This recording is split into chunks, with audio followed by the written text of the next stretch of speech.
तर आज मी बनवणार आहे Christmas special eggless plum cake.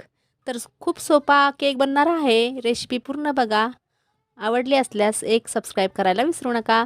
तर सर्वात आधी इथे मी 2 संत्रे घेतल्यात. स्वच्छ धुवून पुसून थोडेसे त्याचे साल किसून घ्यायचे आहेत आणि त्याचा रस काढून घ्यायचा आहे. त्यानंतर इथे पॅनवर अर्धा कप साखर मेल्ट करून घ्यायची. त्यानंतर त्यात अर्धा कप पाणी टाकून घ्यायचं आहे. थोडेसे ड्रायफ्रूट्स टाकून घ्यायचे आहेत. तो काढलेला संत्र्याचा ज्यूस चाळून टाकून घ्यायचा आहे आणि थंड होऊ द्यायचं हे मिश्रण. आता याच्यात 1 चम्मच तूप टाकून घ्यायचं आहे. अर्धा कप दूध टाकायचं आहे. मिक्स करायचं आहे.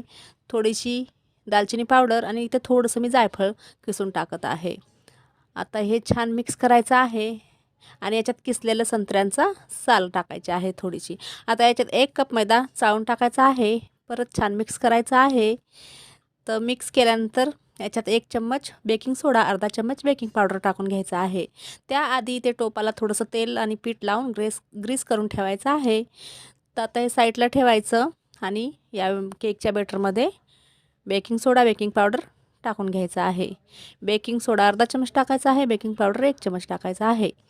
आता इथे व्हॅनिला एसेन्स टाकायचा आहे अर्धा चम्मच. मिक्स करायचं आहे.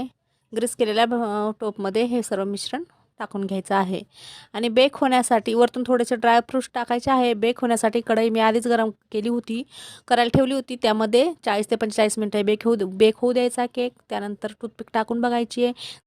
जर टूथपिकला मिश्रण लागलं तर अजून 5-10 मिनिटं बेक होऊ द्यायचं आहे आणि टूथपिकला काही लागलं नसेल मिश्रण तर केक रेडी झालेला आहे. थंड होऊ द्यायचा आहे. प्लेटमध्ये काढून घ्यायचा आहे. तर केक रेडी झाला. या क्रिसमसला नक्की अशा प्रकारे ट्राय करा.